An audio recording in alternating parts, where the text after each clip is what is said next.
Do you want to bring balance to all the wireless radiation fields in your life, including 5G? The Omnia Radiation Balancer is a small sticker you can stick on any device. It changes the state of the field and creates a new resonance between the wireless radiation and your energy field. On the link below, you'll see all our testing results that show how the body responds excellently once you've made this change in your life. And here's a special offer for the Journey to Truth crowd. Just enter the word truth in caps at the checkout for your 10% discount.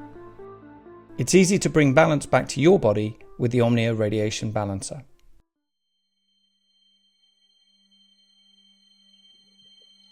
This is totally unreal that this happened like in 1942 on this planet.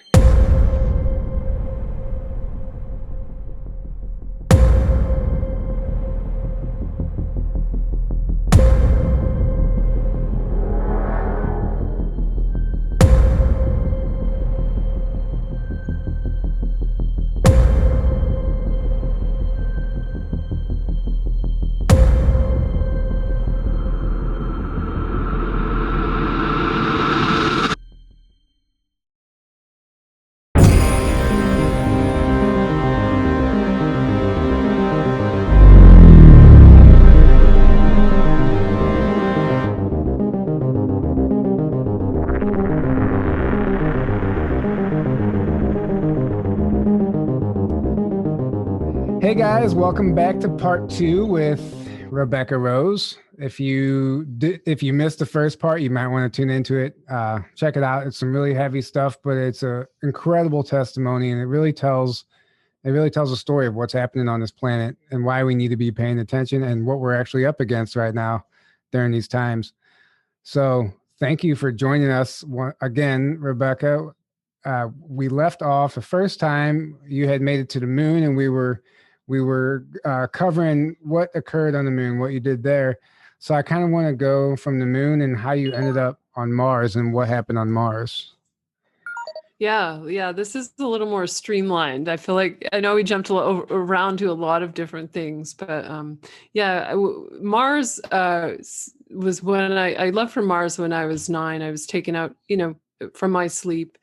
And as I said, I was also being taken at the same time by the Benevolent Light Alliance into their craft, much higher frequency up there. But I remember that too going on simultaneously.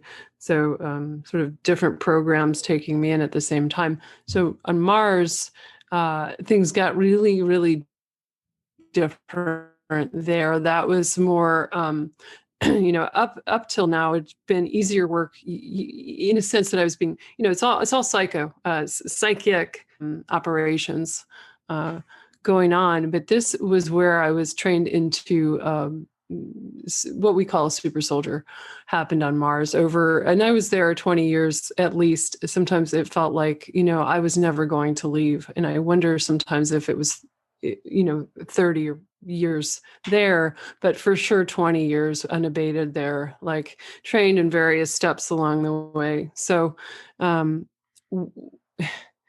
first thing, when I was 9, of course I aged there and we'll get into that, but the first job I remember having, or the first training, and they're big on training, tons and tons of training to develop you into an asset. And this was in 1981. 81 was when I was 81, 82. I was 9. I was taken into this is a long time ago, but that they were able to do this back then. I mean, like I think you said, Tyler, in the last show, that this is the tech then. What are they doing now? Mm-hmm. But the first job I had was, again, kind of starting me off easier with the mind-to-mind sort of telepathic communication. So I was working with a craft of sorts, a land craft that was also a killing machine.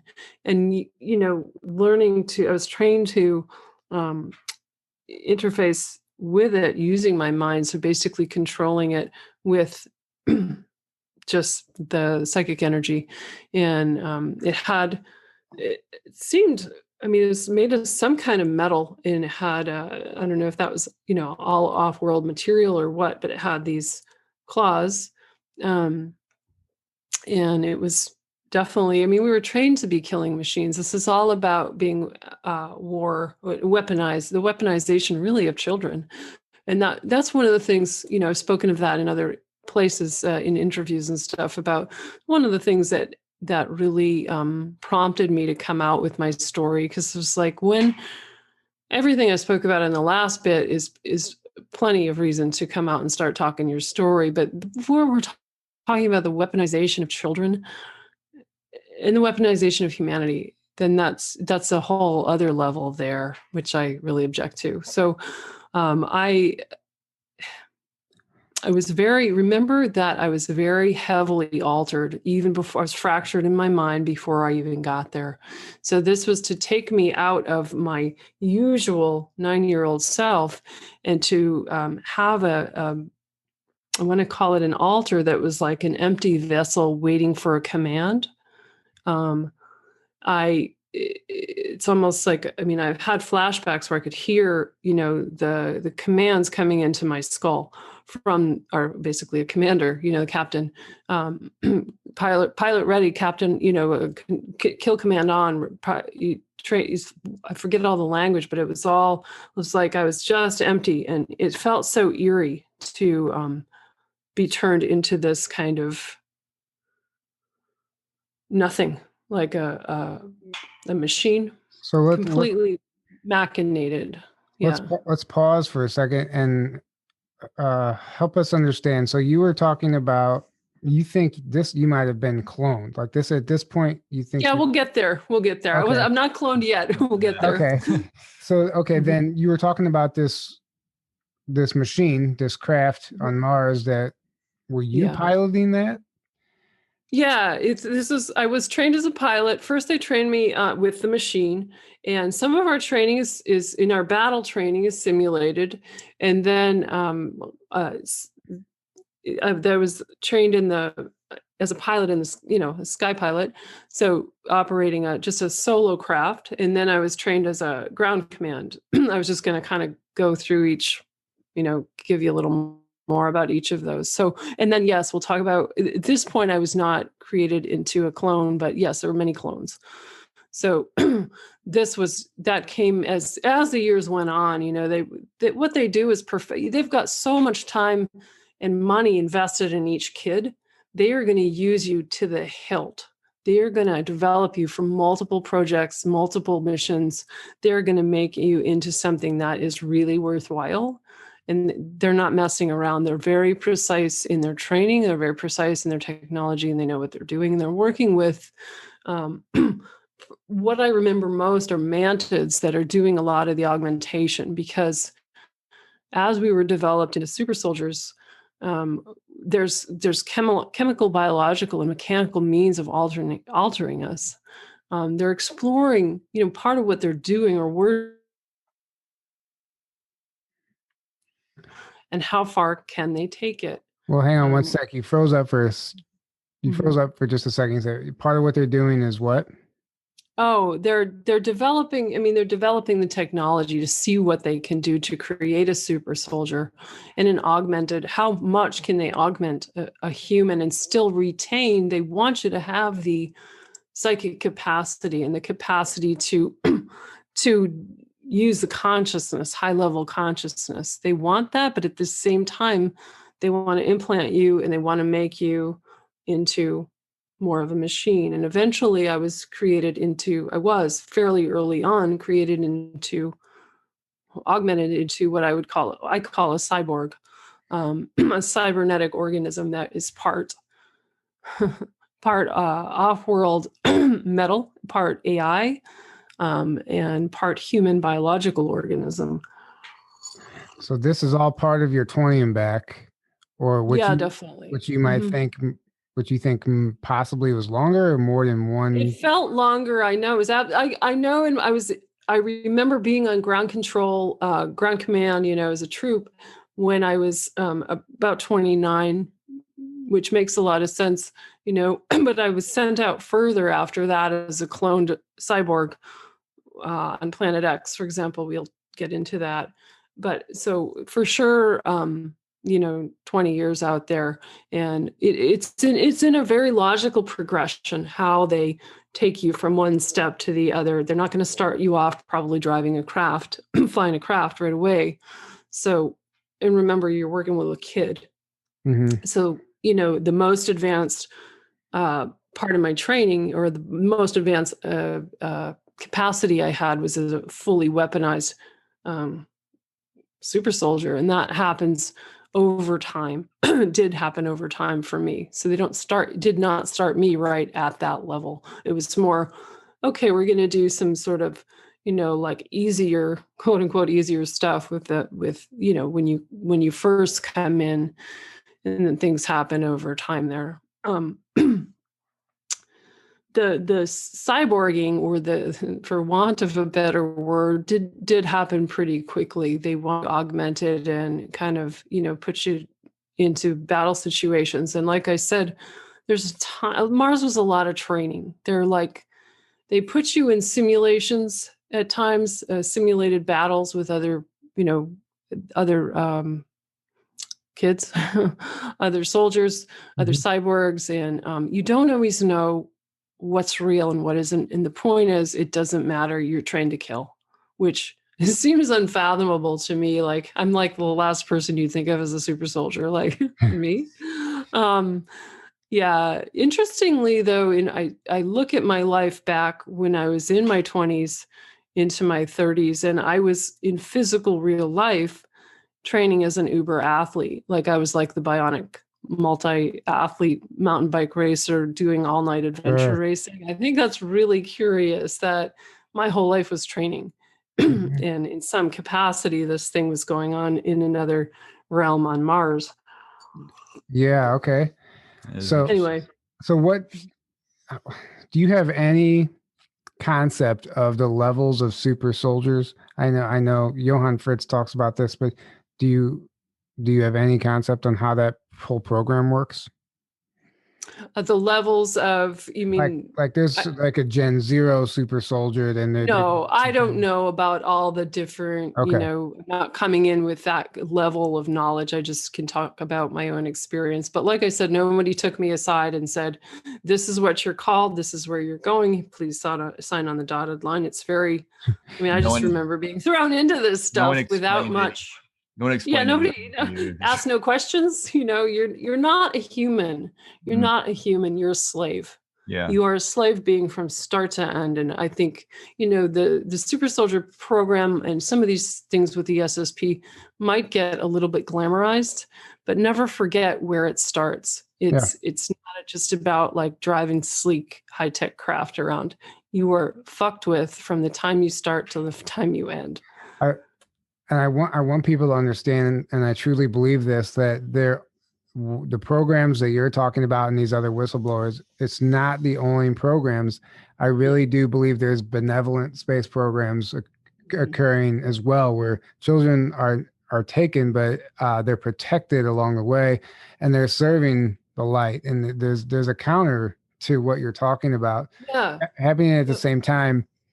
It's just interesting that no one's talking about that so much. Well, I did in the last episode. That was, I would say, a benevolent program that was taking me in, a dual sort of, thing going on. I was really serving as a double agent in the fact that while I was on, the Light Alliance ship, I was gathering intel particularly about the slave trade from all my doings in space. But I was also chipped with a CIA. There was an implant, so I was gathering intel for the Dark Controllers. While I was on the light ship, they were mostly curious about, what we were doing, what our intentions were, what we had planned, and also the technology. And Tyrion, my mate on that ship, said that their deepest secrets were never in danger from that. But that at first made me sad to remember that, that I was against my knowing I was gathering intel for, the deep state. Yeah. Anyway, I appreciate that mention of the benevolent programs, because there absolutely is that. Yeah. No, I truly believe that there has to be. Yeah. Mm-hmm. So they were making you sign things you weren't even 9 years old. No, I'm saying that I've said that nobody ever came in and gave me papers and said, here's your order, here's what we're calling you, here's the level. Nobody gives you any, at least for me, it's you're just abducted and they start. Okay. Sure. You're just thrown in. So, because you'd ask me if I knew about the different levels, and I'm like, yeah. I don't know all the names for all those things. Yeah, so your experience is like that, but then you have like Corey Good, who had like the smart glass pad, and he's always reading all this information, and they seem to have a more like informed role. Yeah, and I don't recall that, and I'm still getting memory back, so I also think that they sometimes, and there are different programs, but sometimes they want it to be so nobody has the same story, so we all look like we're crazy. Yeah, that's part of it. Yeah. Well, kind of. Yeah, you don't have the same story, but it all corroborates. Yeah, it does. It all lines up. It all lines up. It all corroborates. And going back to Mars, was this a breathable atmosphere? What was going on there? Yeah, I remember having no trouble with that, but I also feel like we may have had either augmentation within our ground crew kind of suit, or I was never wearing any apparatus to augment anything like on my face for breathing at all. So either they may have been augmenting us, perhaps in some way to have, be manageable to our human lungs. So after I was trained in sort of the basics, getting me familiarized with all the basic, the mind fracturing stuff was done on Earth, and then they take you into this. So you're already, like I said, controllable and alterable. But then I was sent into training for piloting, just a kind of a basic one woman, one man craft. And it was a lot of what we were doing was patrolling. We had a lot of skirmishes with mantid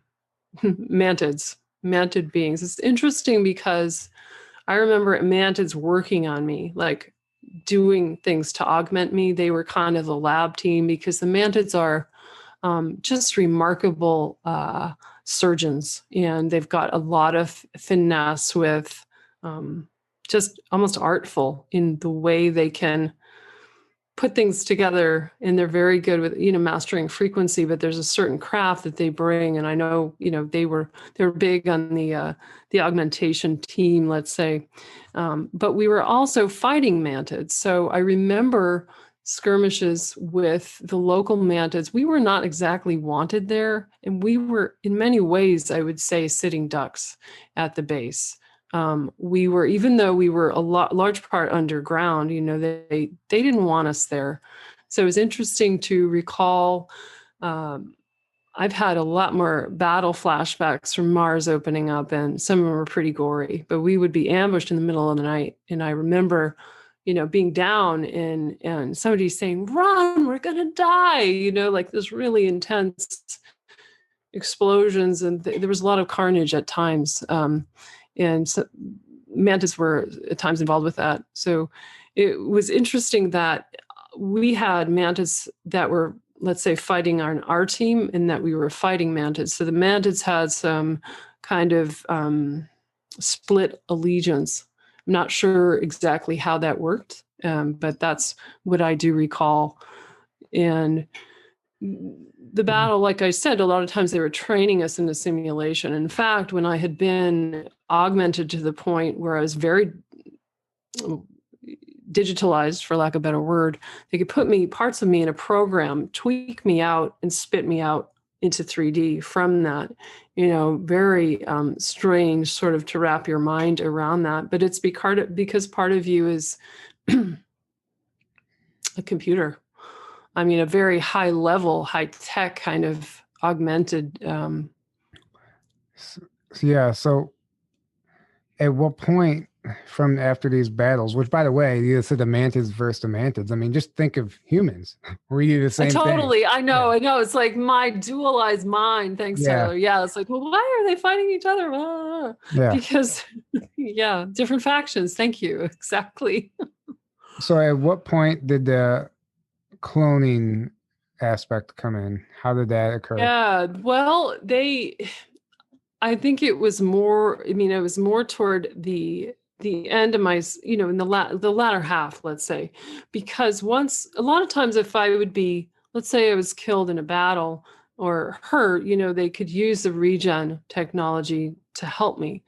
But I think the clones were being used more as trade, more as currency, as Aaron had said earlier, like what's the currency out here? If you have a fully developed and weaponized asset, like I became, although mind you, still a slave and an owned being, you can then sell that being, at a trade that being for quite a bit. So it's valuable to them to be able to make unlimited amounts of clones.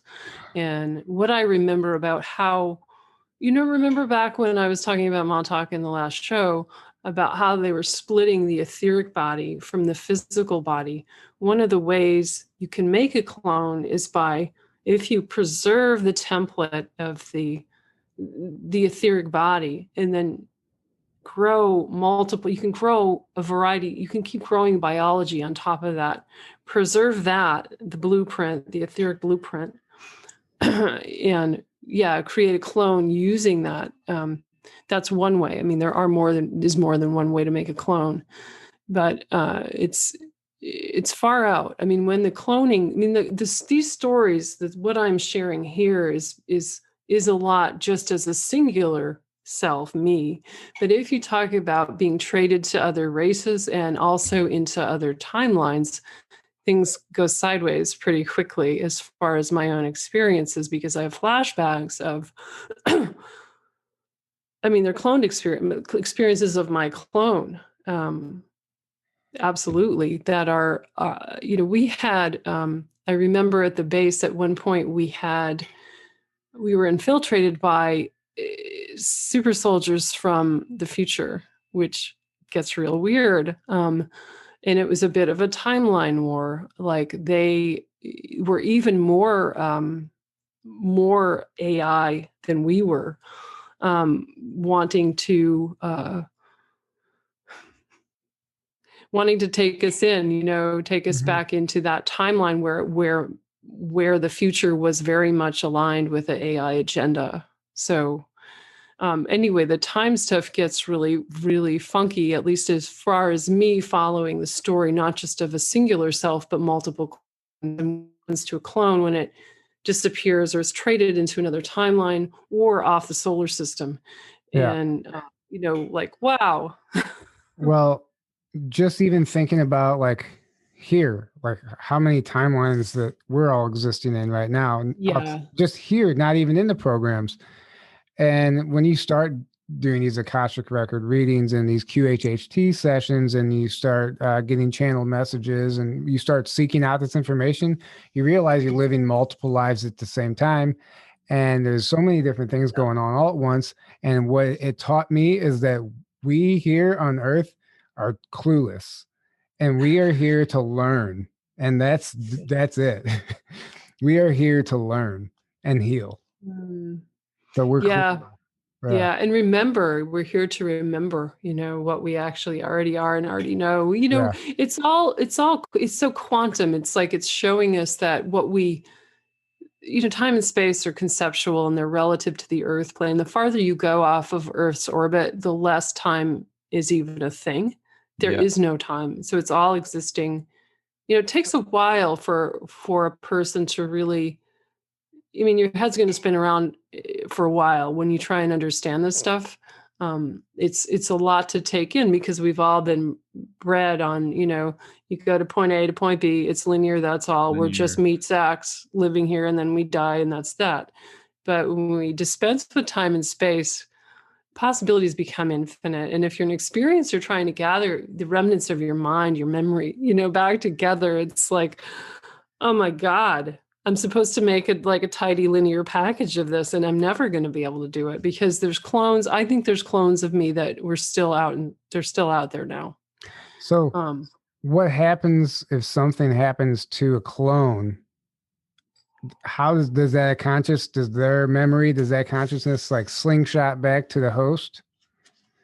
Yeah, this is I have actually quite a bit of questions that I'm slowly answering along the way of my own journey, that I remember being in such a situation where there's spiders, giant spiders on Mars that I was with my crew and we were patrolling, and I was taking I was doing a lot of psychic work where I was not, as much of a fighter like a big dude, but still capable of killing. There was a big one of those spiders big as a house coming down a hill, and we had nowhere to go. And those guys had I call it vaporization technology, and it may have been some kind of cloaking. They disappeared and I was hit. And I remember, and it was like longitudinal waves, I think is the weaponry, like we would call it scalar energy. I was on the ground face down, and I was dead, but I didn't know where to go. And it was painful, like being there alone, dead, but not dead and dead at the same time. Like I had expired. I was melting. Something inside of me had like circuited out, and my body was for all purposes dead, but my consciousness, I don't remember what happened. How does it migrate back? And I'm still, that's one theory, it just gets sucked back in. But what if it's lost in another timeline? I was traded off to other groups, the Planet X and the Draco being the freshest in my memory right now. But it's very fascinating to me, the whole question of cloning and even cyborgs, in general. If I divorce myself from everything this is wrapped around, which is a very nefarious agenda, and just be curious, like the cloning thing is far out. Like a lot of times people talk about clones, like a clone on Earth or a human clone. That's nothing. If we talk about cloning something that is really part human and part machine or part technology, wow. Yeah. I can see why they would be interested in trading that, or why, at some point, a lesser group got its hands on me, and I don't know how this was done exactly, but they were reverse engineering, trying to figure out a lesser group that didn't have the capacity to create a super soldier as we were, then reverse engineering it into, trying to understand the tech. So, you could be stolen by, a rogue group. So it gets, it's pretty wild. Like all this stuff is like hard to follow. Absolutely. Yeah. It's hard to follow. One of the things that's interesting to me too about this clone program and stuff, like I've heard other people talk about this, but they say like when something happens to the clone or even to you, they can like throw you in a regen tank, a med bed, or the clone's killed, but the consciousness comes back. And what's interesting to me is they have the ability to heal and regenerate anything and clone people, but when it comes to the mind, right, there seems to be nothing that can heal that, and that's like the whole purpose of existence, is to figure that out on your own. Yeah, it's really helpful to me to be able to share some of the deeper queries I have, like these sort of open questions that are slowly getting answered for me. Because I've been on a really steep curve with all of this. Like I said in the last show, it really accelerated last year after my dad died.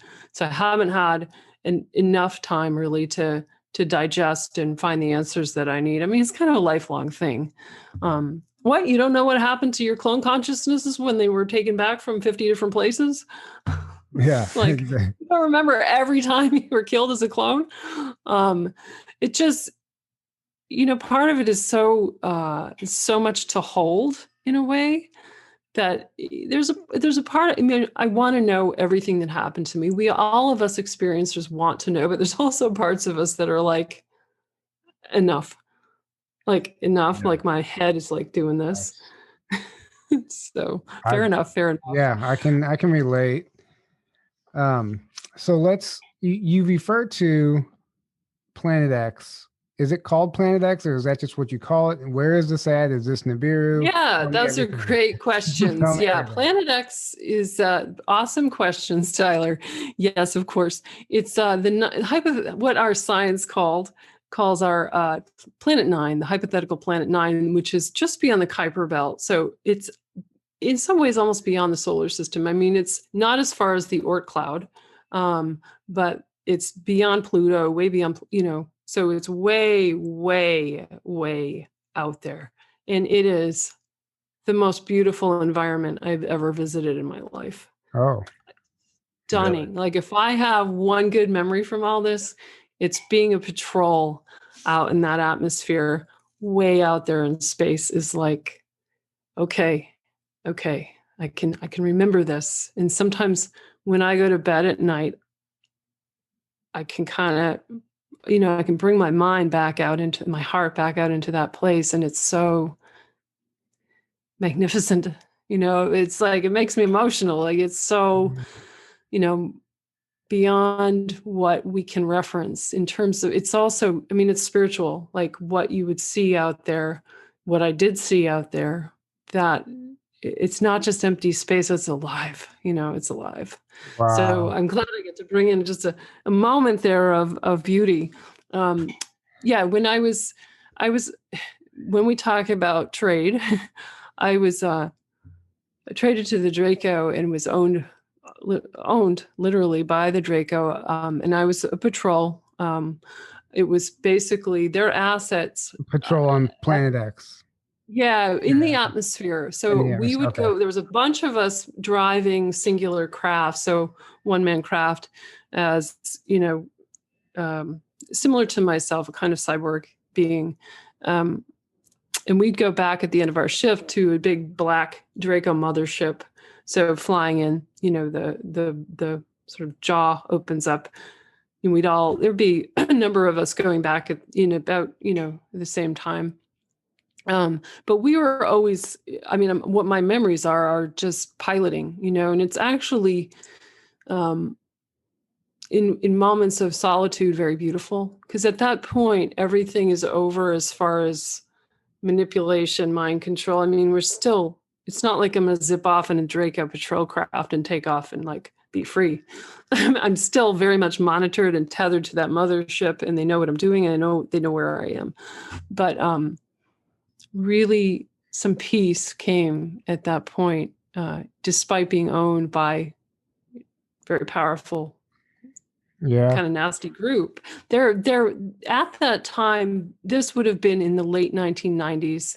And I think the situation there has changed quite a lot on Planet X, but they were controlling a portal within the planet, a very, important portal in a sense, because it's the edge of our solar system. I mean, also all portals are powerful, but this seemed to be, because of the planet being so big, quite an energy vortex there.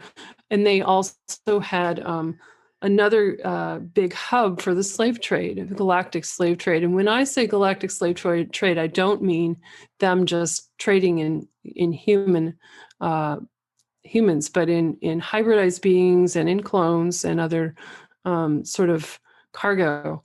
So there's a lot to that, and a lot of it's very rogue. It goes against a lot of galactic agreements. It's not supposed to be being done, and that's one of the reasons the Light Alliance crew that I was also gathering intel from about the slave trade was very much at that time interested in shutting all of that down, learning what they could about it, and trying to get a lockdown on that. It's very dark. So many questions. So I know why that we are only seeing whistleblowers coming forward from these negative slave type programs, because that is all part of that needs to be exposed. The reason that this is all set up from a divine creator, So the reason we're seeing all these dark programs being spoken about and these whistleblowers coming forward is because this is part of the awakening at the same time. We never hear about the good stuff because you know what I'm saying? But that's for a reason. It's there. We know it. Well, we need to hear about the bad stuff to turn it over. Yeah. Well, and they're not,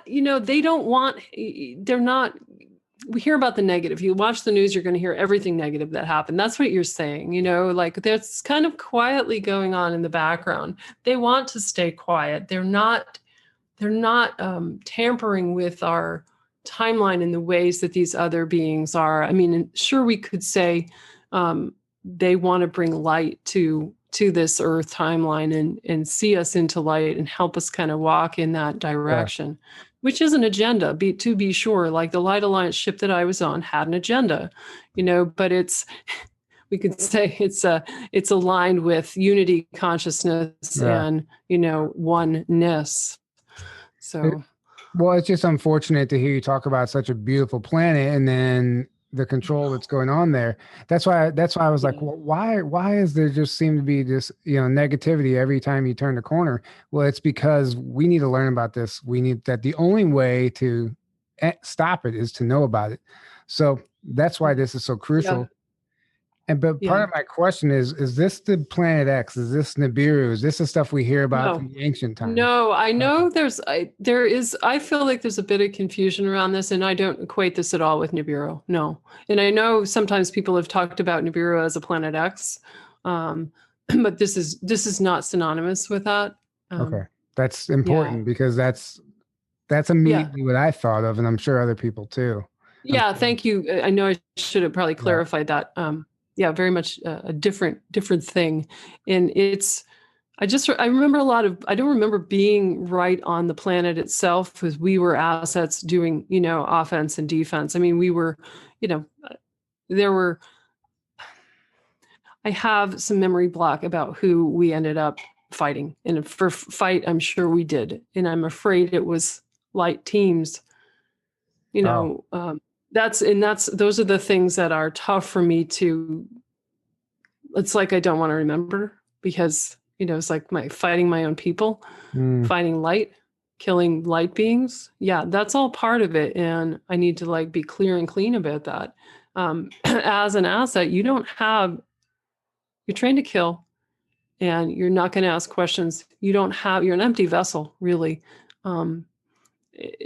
Under the control of other beings, and you're not going to have any they train you back on Mars, to everything is about you kill or be killed, and that's that's very much the start to finish of it in my experience. Just for me, that's what I recall. So you're not having a lot of choice about your actions out there.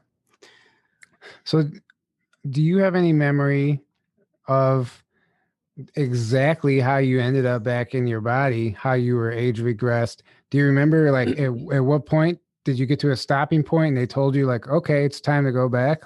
What happened? No. And that bothers me, Tyler, greatly. Both of you guys, because I'm I have open questions. A lot of the other guys have lots of linear answers to things, and I have lots of open questions because I'm okay, so what's their incentive to bring you back? We have contracts. I know we have, there's only so long they can use you. But for me, because of, I remember, I was brought back basically that same night, after that long away, you're brought back into your body again. I mean, your physical vessel there in my house in Southern New Hampshire. But the open question for me is more around the cloning issue because, oh man, especially when it's going into another timeline with this clone, because I have memory and blips that come in that indicate to me that they're still out there. They're not all home. And that's a little edgy for me to talk about, I think, because I'm oh God, it sounds pretty crazy, but where is the definitive end if we're talking about clones? And then, if another group gets its hands on one of my clones, it could perhaps clone that, but it can't do it indefinitely. You would need the original blueprint, and because you can't just keep cloning this. It degrades, like the regen tanks. If you use them enough, the regen tanks degrade the atomic and molecular structure. Yeah. You can't just keep doing it because you'll run in with a degraded product. But anyway, that's a sort of long way of saying with the cloning part of my equation, it's hard to know exactly when it ends, because I could have come back but still had clones out there in other parts of the solar system and beyond. I don't know why I feel like that at the end of your time, those programs stop. The clones stop, everything. I have I have no way of knowing that. It just feels like to me that's the case. Like Tony Rodriguez said, he said there's a reason it's no more than 20 years. Like it's actually dangerous. Yeah.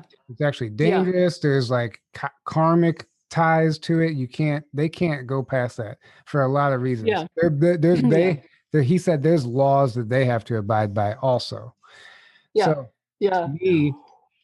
To me, I would think that the clone, everything that happened, everywhere your consciousness was sent, I think it's just like a slingshot. It just gets all brought back to the host. You're sent back, and then now here you are left to deal with this trauma and heal from it. But we know we've already discussed this, why it's necessary. That's why we're here. Yeah. I want to be on board with you, Tyler, there. So I like your hypothesis about the clones coming back. I believe, all the ones that were within that timeline, were probably pretty done. Yeah, coming back at the same time. But from what I've seen, there's some loophole and anomalies there when we get into the weird question around time, and also things that might have trouble migrating back from beyond, the solar system or really far out in the galaxy. I don't know. But it is, it's an interesting question, open question with consciousness, because it's all based on the blueprint of my consciousness and my sovereign, let's say there's a self, my unique soul imprint. So yeah, it's a very good conversation about it all. And it's one I'm not able to have with too many other experiencers, because it seems a bit, I know there's others that have been heavily cloned as assets. I just, it's nice to be able to chat about it. Thank you. Yeah. Well, no, it's important. It's important for you. It's important for the collective. It's important for all of us. And, myself as an experiencer, I'm having memories come back. I'm going through a lot of my own, and I understand, I can relate to. I haven't really, Aaron knows some of it, but I haven't really opened up about it yet. And I don't even know if I'm ready to, or if I want to, because it is like almost like I was telling a friend of mine, it's like I almost feel like I have PTSD somehow. Like I feel like I was going crazy. So yeah, you do. Hey, join our club. I didn't know that. Yeah. You totally do. You totally do. And you don't know. For every person that's up here going like me or whoever talking about their experiencers out there, there's many more who first don't know that they were taken. Really, we're not supposed to know at all that we were taken. If they've done their job, we have no fucking clue. But then there's people who are just, have little pieces and parts and don't really know how to, there's not maybe a frame of reference in place if somebody isn't like open to this stuff and maybe they're not aware of it, but they're starting to have some memory from going off world. It's going to be very confusing. So yeah, thanks for sharing that about, just your own kind of personal, wherever you are with your journey with it. It's a lot. It's a lot. Like when my guides told me I was going to be coming out and talking about this, I went, no, there's no way. There's no, I'm never, ever going to talk about that. There was one of your guides, something that just flew by the screen. Okay. That was the little, I saw it. There's some fruit flies in the kitchen. Okay. Maybe. It probably looks really big. I can see one flying. Okay. It did look really big. Dang it. Does it look huge? It was, it was right at the time you were talking about your guides. And I was like, that was one of them there. Yeah. It's a little fly. Yeah. He is one of your guides. He's just a little fruity. Yeah. Anyway, I never ever thought, I'm not somebody to come out and be like, I've had to really grow on this journey. Believe me. And, sometimes I hate sitting up here and going, oh, you asked me a question. I'm like, I don't know. I'm trying. I don't know all that stuff. So I do have a question about, how do you know any of it? When did you start getting your memory back? How did that process occur? You know what? My life started super duper unraveling around, 2013, 2012. I was hit by a car, had a really bad head injury. I was on my bike and had a massive concussion, right? So I think it rearranged things in my mind. So at that moment of impact with the car, I knew everything like that, like a data download. And my life started really getting messed up after that. I had terrible PTSD, and I knew it wasn't all from the car accident that went on and on and on for a number of years. I could not get through it. But by memory, I had no frame of reference for any of this. In fact, even when my psychic gifts started coming in again, I know I stumbled upon, it might have been like, I don't know what super soldier it was. I was like, that guy, it could have been Randy Kramer, maybe, I don't know. That guy's crazy. I was like, these people are nuts. And I'm like, that's biting me in the butt really bad, like I have no idea. So around that time, things, I knew things were not right in my world for, my whole life. I did go through that. The suicide programming is real. I went through time that I really wanted to die, and I was suicidal. I was hospitalized. Nobody knew, I didn't really know exactly what was wrong with me. I mean, I could point to things in my natal family, but it was very bad and very dark. But to get to your point about memory retrieval, when I started, my life was unraveling and falling apart rapidly, and I got into spiritual development via meditation. I knew I had to just sit down and listen to what was happening. And it was all I was doing anyway. It was like lying on the floor wondering what happened to my life. I started meditating every day with a very devoted kind of practice in which I was learning to sit in this space of my own natural state and my own consciousness. And that's when I started getting a lot of memory back.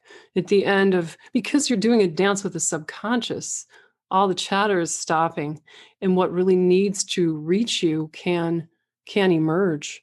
And in part it scared me, but it was also really what brought my intuition and clear cognizance back to me.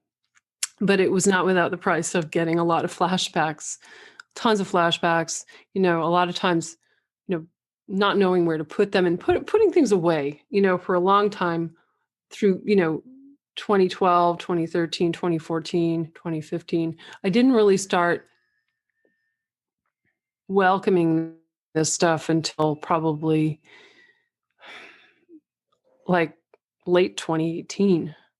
Oh wow. I was even having trouble looking at the stuff in my mom's family, horrific stuff, ritual abuse with her brother, in which I was, it's dark. Go back to the first first video, that memory, those memories, some of those from my very early childhood of being used in certain ways. I'd always had that. But then the off-world stuff, a lot of it continues to come up in deep meditation and also flashbacks. Sometimes it's at night. Sometimes it's kind of out of nowhere in many ways. So, and it's in pieces and parts. It's not a nice linear story, and it takes a lot of time, and it takes a lot of guts to not shut it down, because like you said, so much of it is not very, it's dark. It's not very nice. Well, it appears to me that some type of physical event has to occur for the memories to come back at the magnitude that you remember them. Okay, so Corey Good had eye surgery. Something happened during that surgery, unlocked something. Johann Fritz had the NDE, near-death experience. That's when he got all his memories. You had a concussion. So it seems like even that probably is divinely orchestrated or set up by you to have that injury to unlock that. And Tony Rodriguez, when he saw psychic, he was told that like he was just going to remember. That was like part of his, she said, you're the one that remembers. And it's all set up. It's all set up to remember. And it makes me wonder about a concussion I had when I was younger. That was horrible. But I didn't even think about it until you said that. Oh, yeah. Maybe something here is amplifying things that you recall or might recall. And it's like I said previous, this is a portal in which we're really being accelerated in our development. And there's a real window of opportunity we can seize as the planet's moving into different frequencies for our own growth. So it's faster. And I think that's why the curve I've been on has been like, holy, I'm like, it's steep, man. It's really steep. I'm trying to hang on. Like the car's going 100 miles an hour and I'm trying to run alongside and keep up with it. Yeah, the memory retrieval thing is it's tricky. It's I know people do regression that can help a lot, maybe, depending, I have trouble trusting. I might view that as being, for me, I've been handled so much, and they use hypnosis in the programs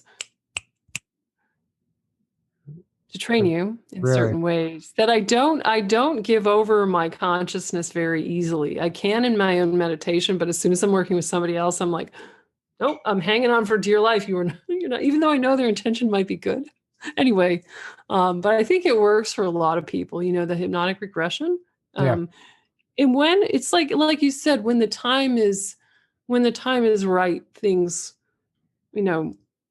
might open for you. I really recommend meditation as a way in, but it wasn't until I really started developing my mind that I could hear what was really emerging from the depths of my psyche and have the groundedness and stability to stay with it without freaking out. Yeah, that's it. That's interesting. I think that the memories come back if they're supposed to also. I think sometimes it's not set up for us to remember. Yeah. So I think it all depends on the individual. It's all circumstantial. Like I went through a moment after my mom died where it was just crazy. I was going through so much, having memories, having experiences. I didn't know what was going on. I was missing work. And I was eventually made aware through, you see channelers and psychics and QHHT sessions. I was made aware that they actually I was remembering too much, and somehow or another, they kind of had to dial it down. Otherwise I would have lost my mind. And that's exactly how they worded it. Like, you were remembering too much. And I think that some of it we're just not supposed to remember, or we're not ready for yet. And that's why it kind of just comes in. Well, like back to what we were saying about, either your perpetrator or your handler programmer dies, that opens up things because it suddenly becomes safer for the small self to know. Like they can't, like for me with my father, what I said about my godfather, the colonel, they can't come after me now. It's okay for me to remember. And I'm going to get more when my mom and my uncle die too. So I know that's somewhat predicated on that just in my own personal journey, because so much of it was related to my natal family in that constellation. It's all directly linked to my family. They can't come after you because they are scared for their asses right now. they're the ones who are trying to run now. Well, I wonder if I think my brother was probably taken too, because he said I remember him saying, do you remember how they, we were in the gifted program, and he said, do you remember when they were training us in ESP and testing us in school? And I'm like, no, I have a lot of blanks in my story. I'm like, oh no, but thanks for reminding me about that. I don't remember that at all. No remembrance of that. And, he would say, he has said to me, like my godfather, who I spoke of in our last session, he had a top secret clearance with the Air Force before he was vetted by Lockheed with also a top secret clearance. So he had a private plane private pilot's license. And my brother had said, do you remember going with him? And I'm like, no, I don't remember that. I don't want, I don't really want to remember what he was doing with me, but my brother remembers. So sometimes I can corroborate things with him, but my brother doesn't, unless he's found my videos online. Interesting. No idea. Yeah, I'm sure. I think it all runs in the family too. I really do. Totally. Yeah. And at first, when I started coming out with my story on my own YouTube channel, I thought, what if my brother sees? I'm like, oh God, he can't see this. I mean, he'll think I'm insane. But at the same time, now I'm like, a year later, I'm like, I hope he sees, because then he can maybe start piecing together. Yeah. But maybe he may not be meant to. Like you said, some people need to know, and some people it depends on their, what did you write into your script? Anyway. Yeah, exactly. Well, we've gotten off. We've been philosophizing here. So where were we? No, it's okay. Sometimes that's my favorite. That's my favorite thing to do. Well, yeah, exactly. In the deeper aspects of things. Well, sometimes it's good to just let the conversation take itself. Totally. Where it's supposed to go. Exactly. And instead of forcing things, and maybe there was something we just discussed that was relevant and crucial for somebody listening. For somebody watching, it's going to be helpful, right? Yeah. Yeah.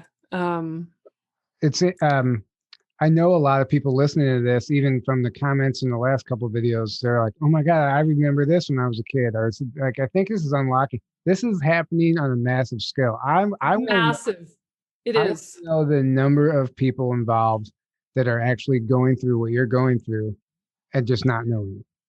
Well, I actually started a women's group for women experiencers, and it's because I see clients come to me now. Like, I'm a magnet for that, because you have to, if you're struggling with this, you've got to go to somebody else who knows what you're talking about. Otherwise, forget it.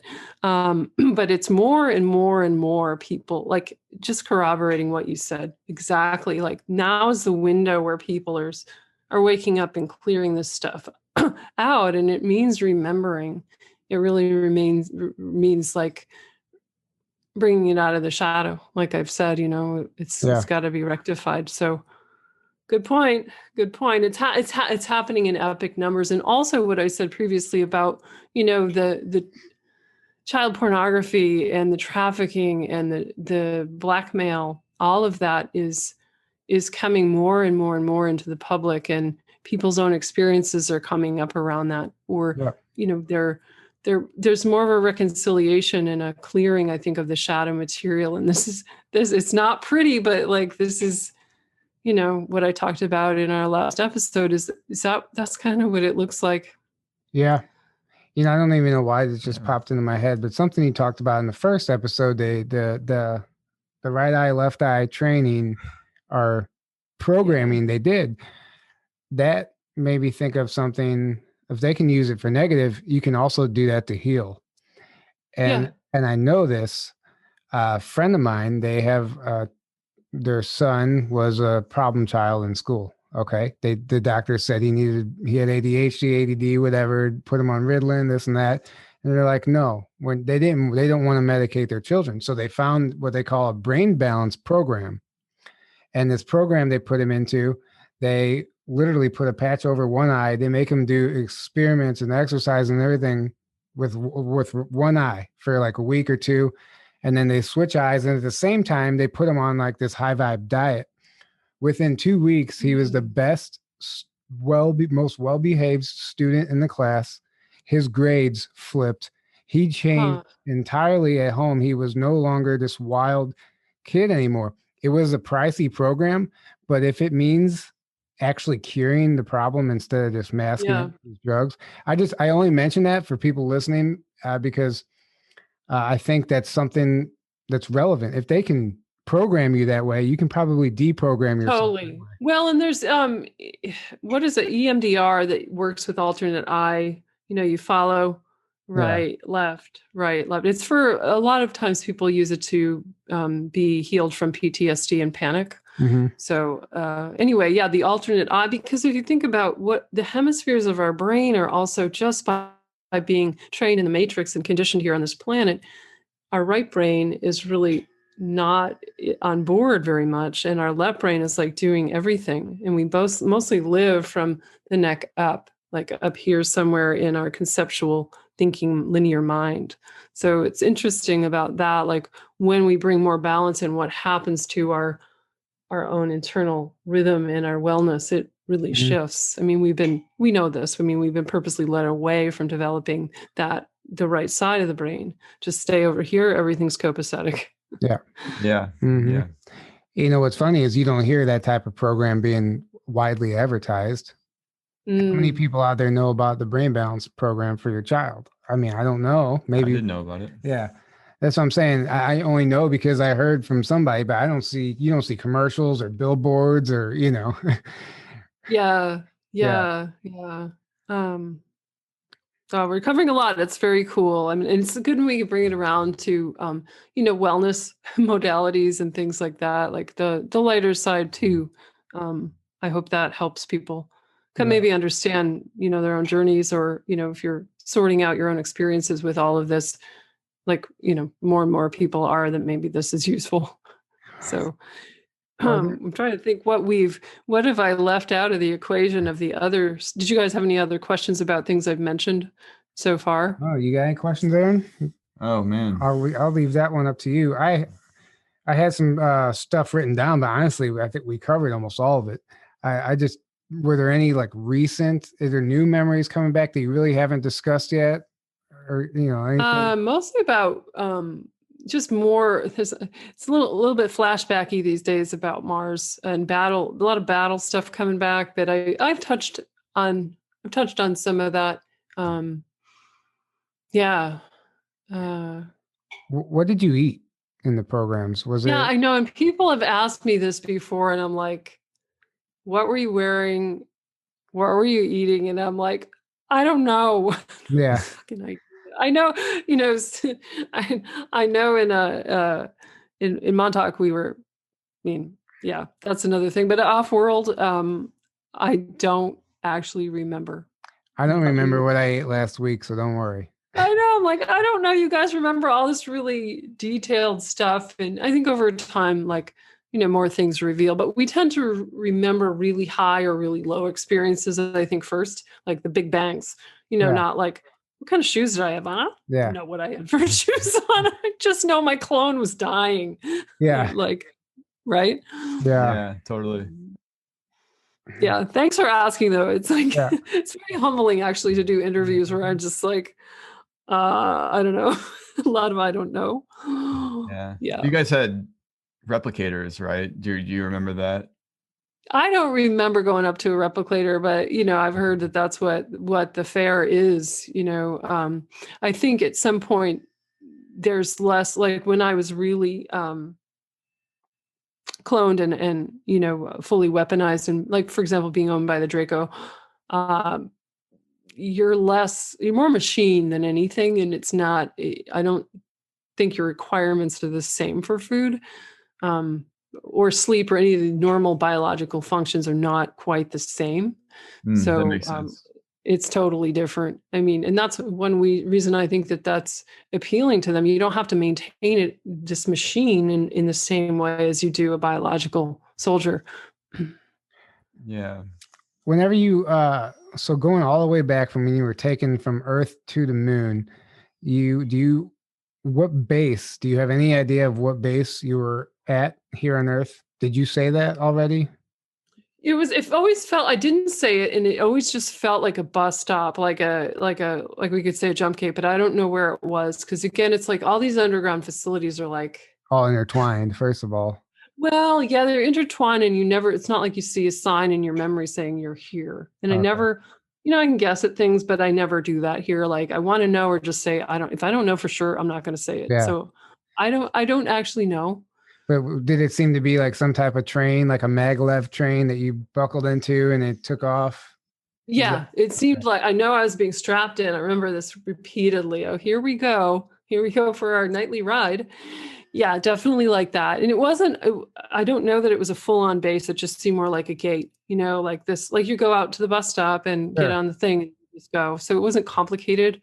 It almost felt routine. Like, okay, I'm going to work at my, the food court at the mall, or, it's like, here we go again.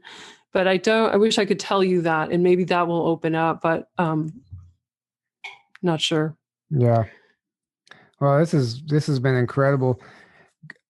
You do Akashic readings, or? I do. I work in the Akashic records. So yeah, and that's been an ally. My site has been very helpful to me in unpacking some of this, so anyway, go ahead. I'm so grateful that, I have at the, coming full circle here in my life, the capacity to have the psychic gifts back in my life.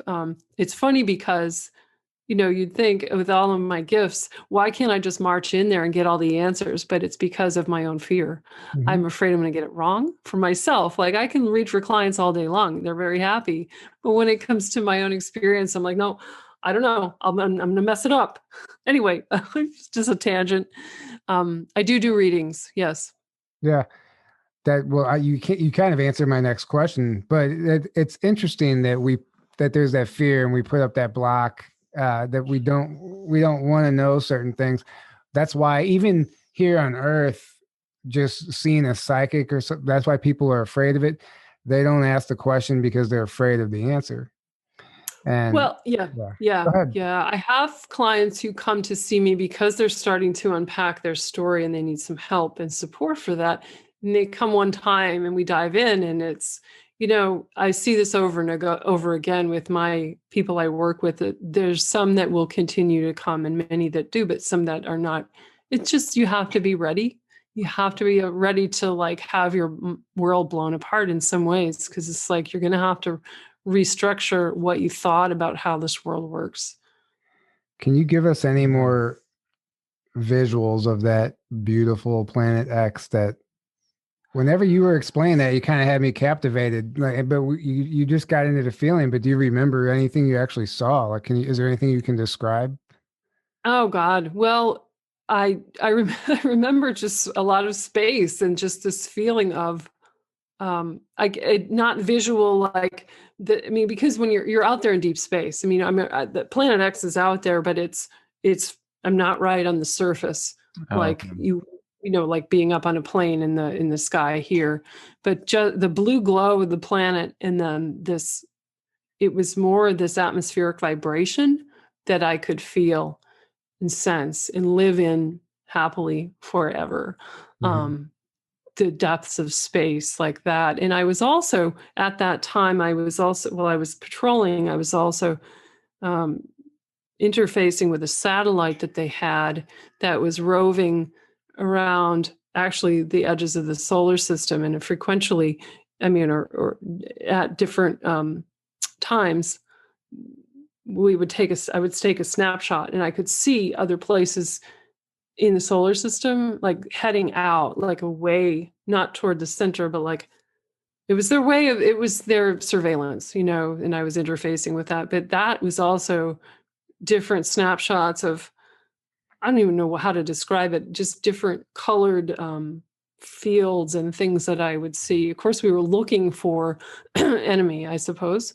Mm-hmm. Of course, it was a defense and sort of tactic. But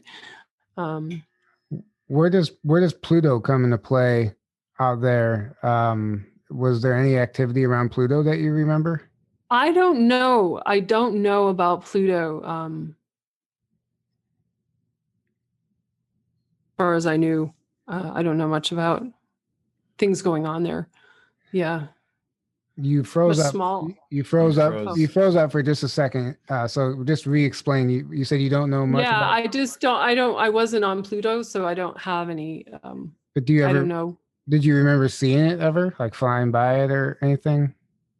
I don't. No, I don't remember. Yeah, because I think we're quite a ways yet from Pluto. I don't know if we'd be able to visually see it from there. I was just curious. Yeah, but it's an interesting question. It's like debris and stuff, and a lot of, there is stuff out there for sure. There's stuff out there, but I remember a lot of space And maybe that's because it was toward the end of my service, and that's what my mind wants me to know about, was the take something pleasant with you, take something good with you, I don't know. I can tell you that on that similar note of, you're talking about like you caught some sense of that vibration. I can tell you the Light Alliance ship is like, wow. I talked about the Galactic Confederation ship that they picked me up with my mate Tyrion, who's from Procyon. That ship is like the technology. You talk about portal technology. They don't need the ship for all of their missions. A lot of times they're using the ship as protection in this atmosphere because it's very dense for them. They can't hang out for that long, without their craft. But it's a living world inside that ship. It's forests and water and almost like you're not normally like what you would think of a craft being. Oh, it's like a living. Have you? It's a living. Alex Collier talks about that. He says that Andromeda and a lot of their ships are like it's like a whole world in and of itself, and a lot of beings are born and die in that ship, and they live out their whole life there. And he said like you would never even know you're on a ship if you were on it. It just looks, you'd think you're on a planet. It's very, very true. it's such a different vibe, it's very, and you could go, it depends on the nature of their mission. If it's a 3D, 4D mission, they're going to have the ship with them, but of course you can travel, they're multiple upper dimensionals. And we had gates that seemed to go into inner Earth portal in the ship, which I think we did often there. I have very vivid memories of inner Earth. Oh man, you left that whole part of the story out. Inner Earth. Yeah, inner Earth. That's the best part. The inner Earth thing. Yeah, there we go. So just to make that point that, there's that kind of frequency or vibration was also, there's a, bit of an analog of that high level light for sure on that ship. And I'm grateful for that experience too, of, trying to find the light parts to offset some of this darkness. So there's a little more balance, but the technology we wouldn't even think about. When we think of tech, we think of a lot of pieces and parts, but this is also streamlined, in a way. There's a fractal of that mothership that I often feel around me. So almost like a teardrop field of plasma that I feel like I'm sitting in a terrarium. Like it's living. There's a consciousness to it. And that's what I find so beautiful. What if we are taking back our materialist view of a static and dead material world, and we begin again to see that everything is living, everything has consciousness, and we are a piece and part of that.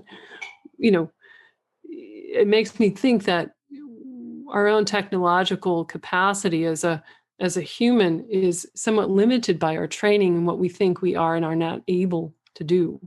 Like if I think I can move something with my mind over time, that might be co-created there. You might unlock that skill for psychokinetic capacity. So anyway, I think you're 100% dead on with as far as our potential, what we're capable of. That's really our mission. Come here and tap into your true potential, and obviously the healing. But yeah. Thank you. Thanks for letting me share on the light ship. It's definitely a happy place and a very almost like a thing that it lives beyond space and time for me in my memories. Sure. So do you have any memories from inner Earth or where you were in inner Earth or what it looks like there? Inner Earth is, big beaming smile. Yes, inner Earth is really remarkable. Every time I've been taken there, it is a kind of paradise that I have seen. I know somehow the Moon Lab had gotten their hands on some of the creatures. There's a lot of animal life that I've never seen in a lot of sort of different species that we've never seen on topside Earth. Very beautiful and all very conscious. The consciousness of the beings and the birds and the all the creatures is really remarkable. In the waters there, the land just feels so pure. And I have seen, it brought me to tears when I first saw Crystal City. Like, you cannot believe the light. It's a different kind of light than we have on the surface of Earth, but it's almost like an inner glow that things, when we live in a world that is that kind of high vibration, you feel the light, you see the light, and it's different. So it's different species that I've seen down there. There was a variety of bird being that stood on its legs that I have interacted with down there. And I have a guide who's a giant, who's taught me a lot about the tunnel systems on the planet going way, way back, really almost primordial times, but very high-tech advanced at the same time. And he had taken me on a journey into inner Earth. His name is Emdr, and he comes from the Caucasus Mountains, but there's tunnel systems going down in, like they had put a lot of, I want to say, technological gates, so it couldn't be accessed by the wrong people in place, put these sort of holds on the access points as humanity was getting darker. Anyway, a lot to all of that. We're kind of off of SSP in some ways now, but you know what? It's okay though, because totally fine. That's beautiful. I'm sitting there with a smile listening to you describe inner Earth, because every time I've heard it described, even I've read the book The Smoky God. I don't know if people have read that book, but when they describe it in that book, it's just so magnificent, and it's just like, man, I would love to see it. Yeah, well, it has to me some of the Lemurian light codes were preserved in inner Earth, in the beings there, is my impression. And there's a signature that is somewhat similar to what I've seen in Lemuria. That is, there's almost an echo, and I can see how that would make sense if they were saving, some of the information and the ancient future knowing, I would call it. Yeah. In inner Earth. So anyway, yeah. All right. A lot to that. Yeah, this is incredible. I guess we'll start wrapping it up. Thank you. Yeah, we've been going a long time. I guess we've been going a while here. Thank you for everything you're doing right now. Thank you for coming forward, being brave, speaking about this. I know a lot of people really appreciate your bravery, and we appreciate it. Yeah. Yes. Thank you. So absolutely. Remind people once again where they can find you and yeah, you can my website is RebeccaRoseBarfoot.com, and you can order sessions there if you want to work one-on-one with me and get a reading or do some inner child work, which can help unlock things and heal things for you, or galactic attunement or light healing. You can hang out with me on a session. And I'm, like I said, I also have started that women's group for experiencers. And if you've experienced anything we've been talking about today and you're looking for support, you can connect with me on the website. And also I go deeper into everything I've talked about. I go into deeper levels on my own YouTube channel, and I think that's linked below. So if you want more to the inside story, and I've talked about a lot here, but on the channel, there's a little more information for you. Yeah. So yeah. Well, thank you. Guys. Thank you. Make sure you support her. Check out her channel, and I will for one be reaching out to you as for the inner child work. I think that's something that's been coming up. It's been getting slammed in my face. Something I need to address. So. Okay. Yeah. I will definitely be reaching out to you about that. One more time, guys, just really quick.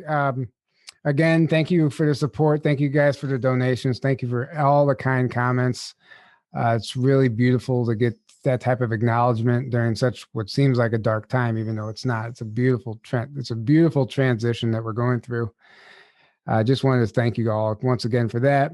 Don't forget, promo code TRUTH, all caps, gives you 10% off the Omnia Balancer. promo code JTT15 gets you 15% off Hopewell Farm CBD products, which are amazing. The best CBD, in my opinion. I highly recommend it.